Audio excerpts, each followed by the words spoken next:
What is up, everyone? It is Mystar back with another video. I'm here to actually talk to you guys about. I wanted to do some late night astrology chat and talk about the alignments during this time. A little preface as well on why I wanted to talk about, because this is a little segue onto the current alignments, is I haven't posted in a few days. This is why I'm even doing a late night video, because that does not sit right with me for me to be not posting for a few days. Because for me, this is a sense of fulfillment as well that I get from these videos too. So I'm trying to initiate and create a form of balance, which is Libra. We're currently in Libra Sun, and it's also conjunct with Mercury in Libra too.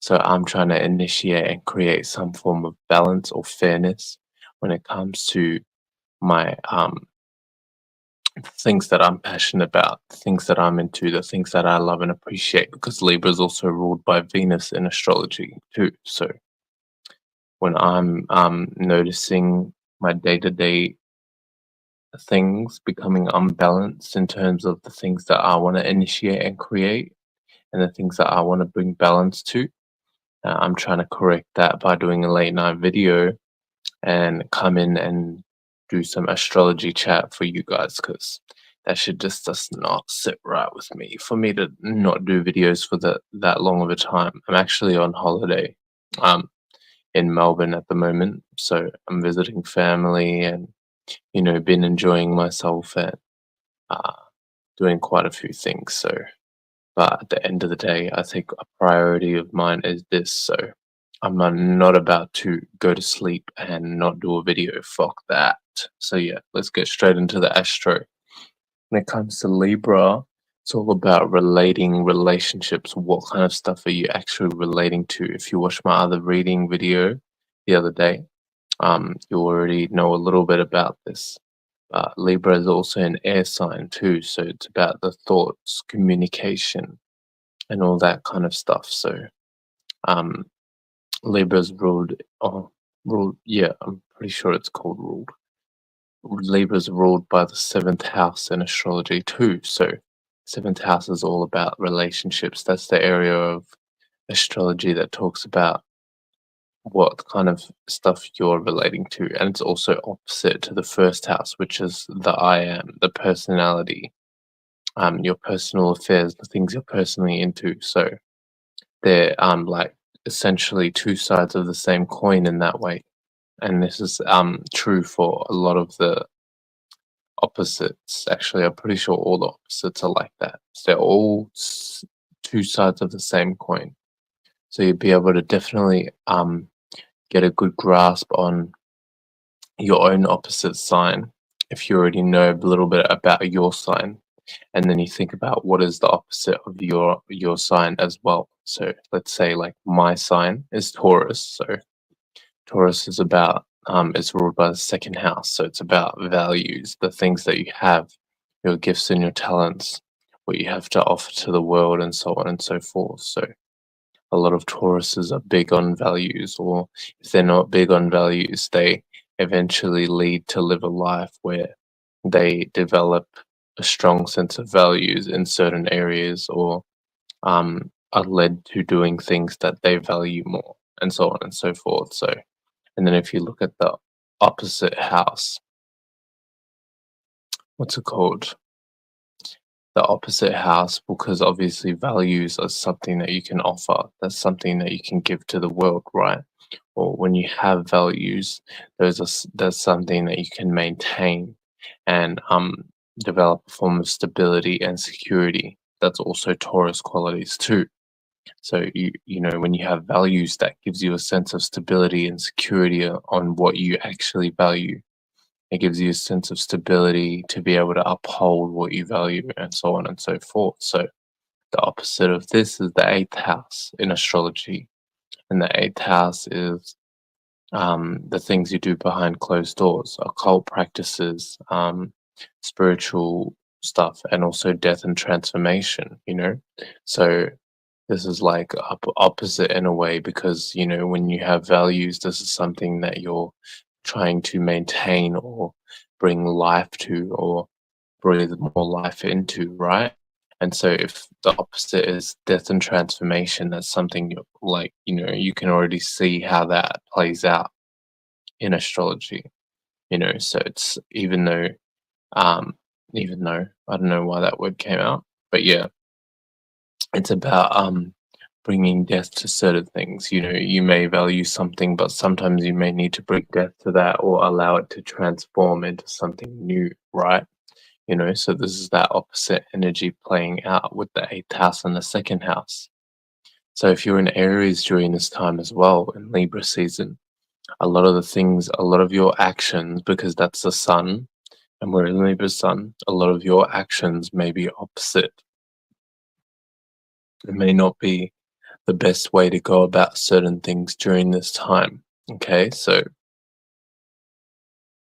also the house that Libra is currently in too is the third house. So it's about your environment, your immediate environment, the things you're familiar with. So when it talks about your environment, it's talking about like when your mental space or your physical space, like the people, places, and things that you surround yourself with, and so on and so forth too. So that's gonna be a big thing as well, finding balance in the people, places, and things you surround yourself with, in your mental environment, your mental space, and because it's conjunct with Mercury, which is thinking and communication too. That's emphasis on that third house energy, because Mercury rules over Gemini, which is ruled by the third house as well. So big big on finding balance between the way you think and communicate with and the way you relate your forms of thinking and communication to others as well. So when it comes to those Libra and energies, it's going to bring all those energies to the Sun and Mercury. So as an Aries, or if you have a lot of Aries in your chart, you may be needing to not so much jump into your Aries energy, toe it down a little bit, and remember that your opposite sign is in the sky at this time. So you may need to do sometimes the opposite of what you think is right. Sometimes you may think that it's right to focus on your personal affairs, your personal life as an Aries. And you may see this as fair and balanced in your own way, but because it's Libra, it's the opposite season.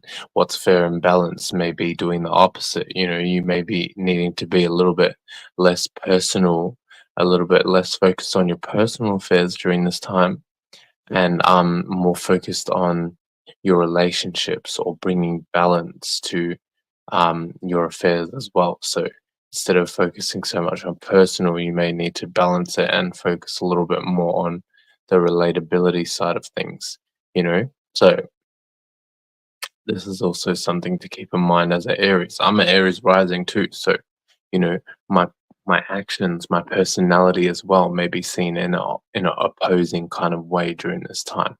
Um, which is to say, because your rising is how your sun looks. So even though my sun is in Taurus, which is about stability, security, safety, um, and the things that I value and have to offer to the world, it looks like Aries. It may appear on the outside as Aries, which is like personal affairs, things you're personally interested in, but it also may look extreme, because Aries is quite an extreme energy. It's that fiery kind of energy. So anything Aries puts itself into is in an extreme kind of way.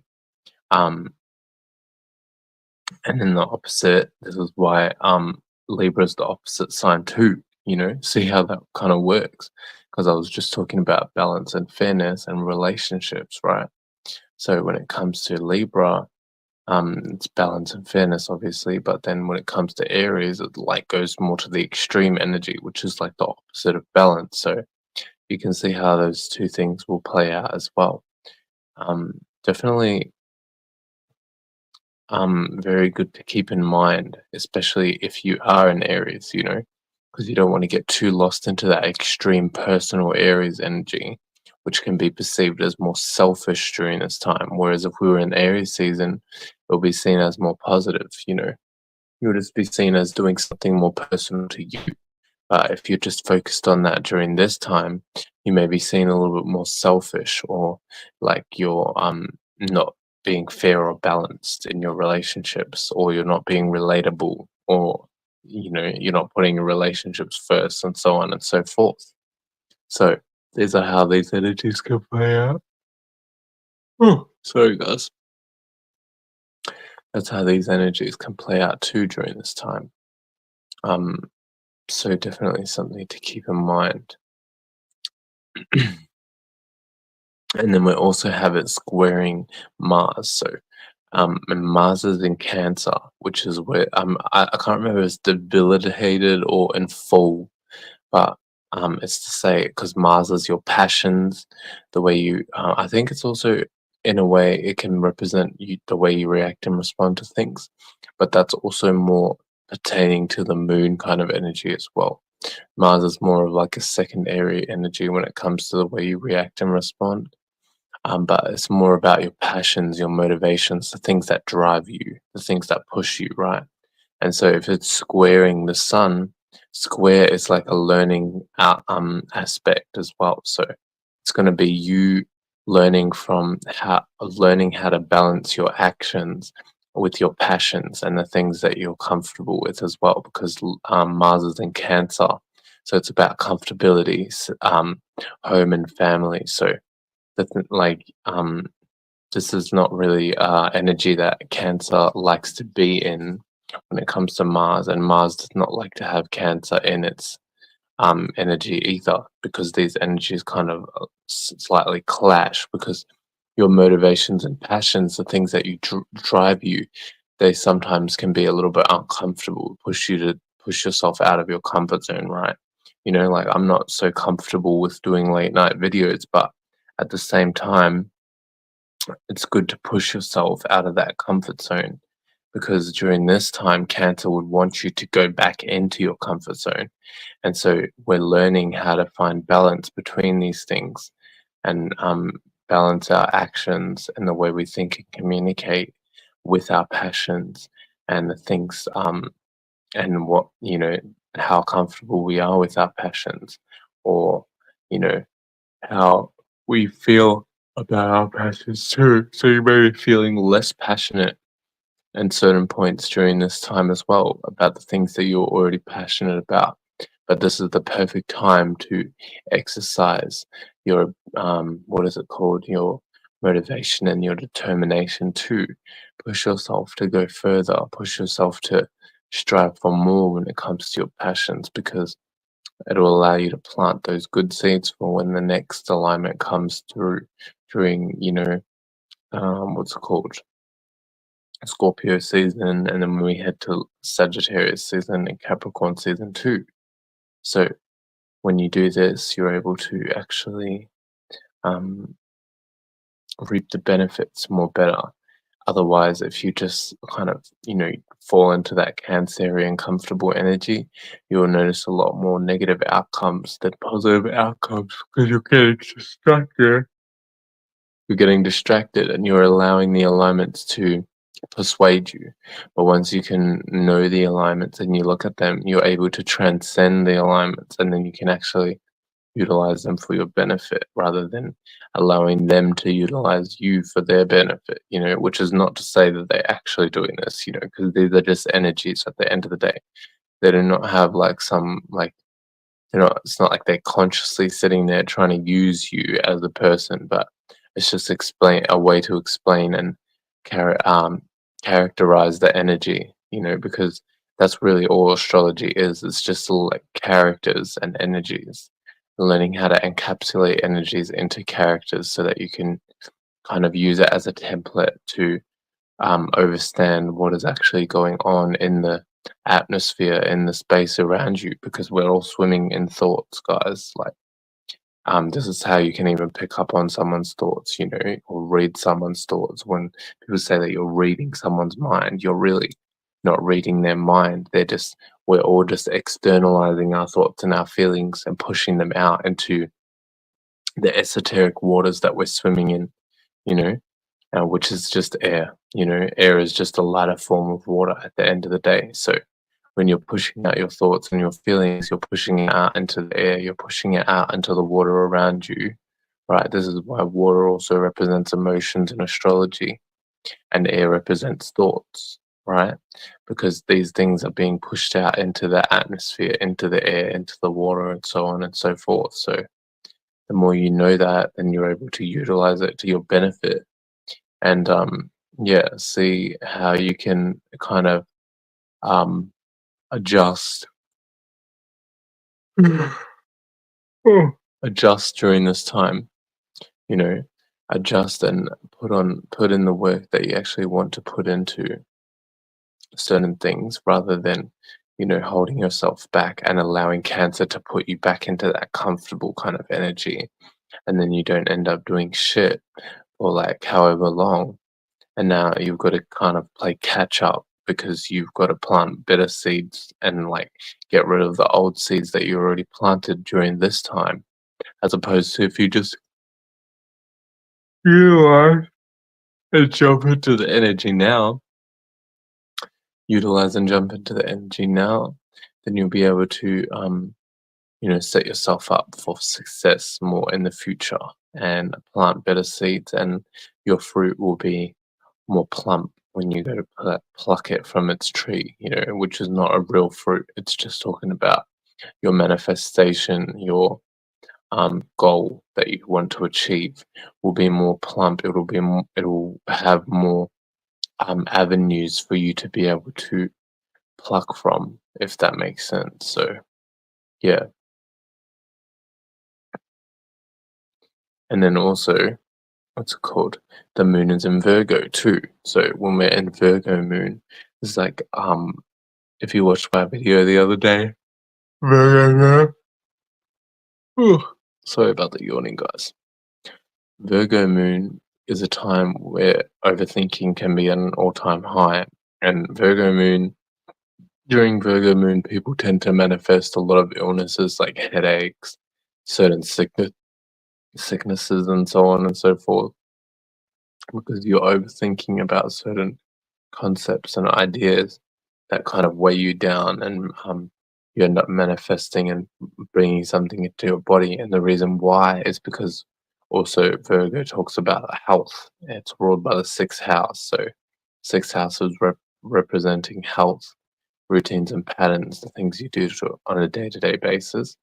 And also in a way it can represent like a job kind of energy. But really actually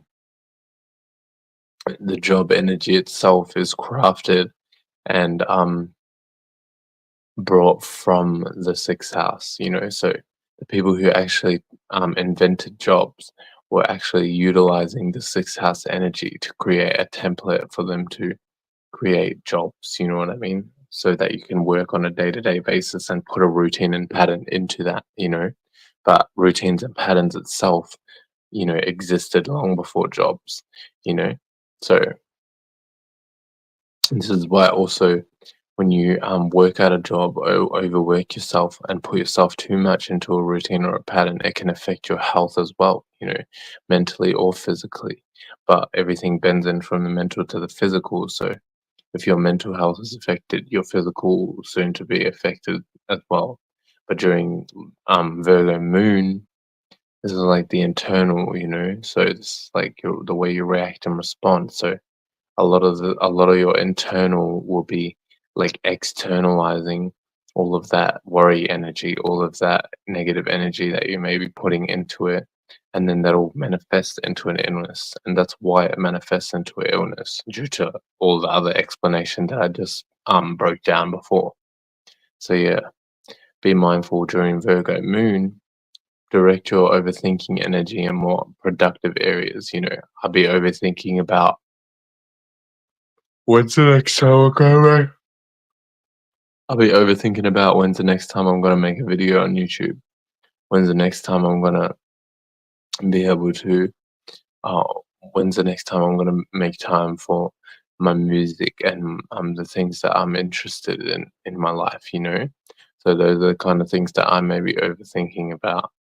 And that's a more productive way to overthink about it, where you're not going to so much manifest an illness out of it. You're more just going to manifest solutions or bring forth solutions for you to actually be able to carry out these things, like me making this video right now. If I didn't sit there and overthink and utilize that Virgo energy to overthink about what I can practically do to execute and bring balance to my passions and motivations, then I wouldn't have probably jumped onto this video. I would have just gone to sleep, and then I probably would have suffered the consequences tomorrow, because I would have been overthinking about the fact that I didn't do it, and that's more on a negative end, as opposed to just overthinking about how I'm gonna do it.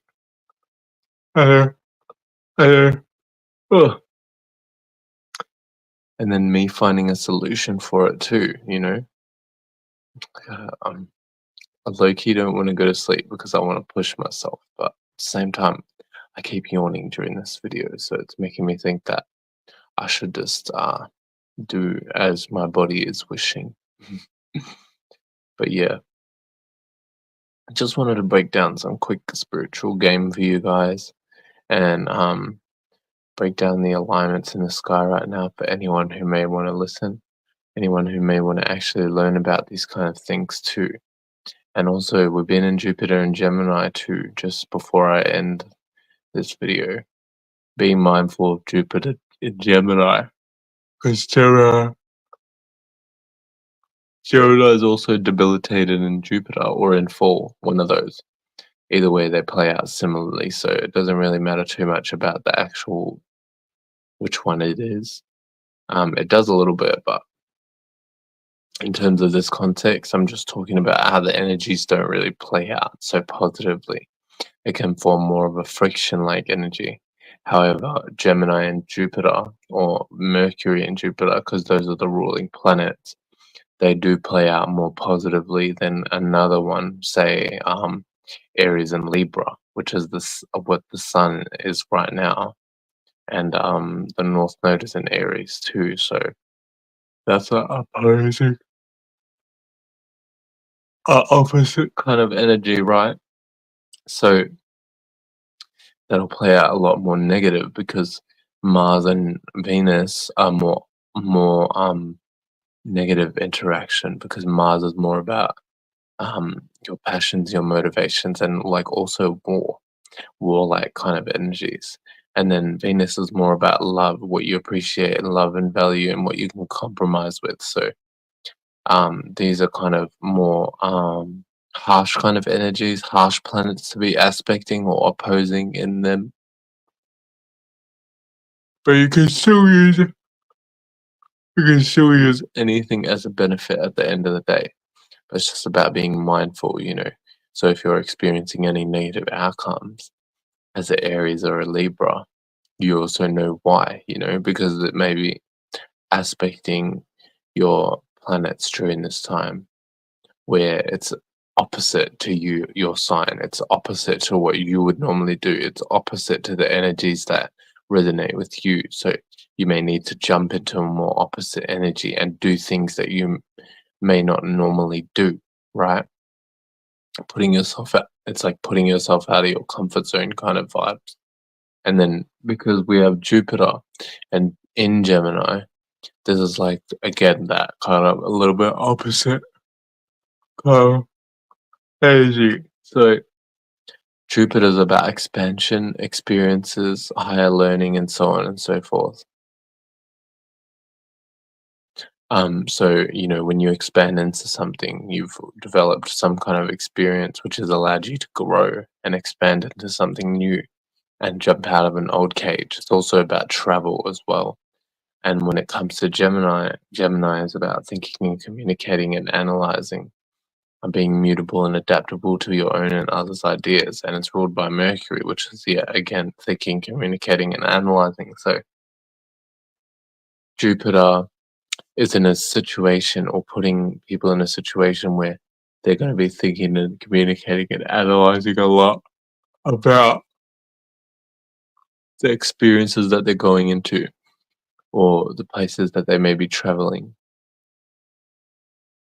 or what kind of stuff that they're expanding into. Whereas Jupiter just naturally likes to experience these things. Jupiter doesn't like to think about something before going into it. Jupiter just likes to experience and jump into it, before, rather than sitting and thinking and communicating about it, talking about it, or planning about it, or like Gemini would like to do, because it's ruled by Mercury. So, and it's an air signs, which is like, those kind of energies, logic, thinking, communication. And Gemini can still relate to travel, but it's more like close range travel, like in your neighborhood, or driving into town or whatever you want to call it. But driving to the shops or whatever, the nearby shops. So Jupiter's like expansive travel. It's like greater travel. It's not just so small and confined, keeping you into one little space and stopping you from growing and expanding out further. It's just more of that kind of energy of expansion. So yeah, just be mindful of that and don't overthink before you go into your experiences, guys.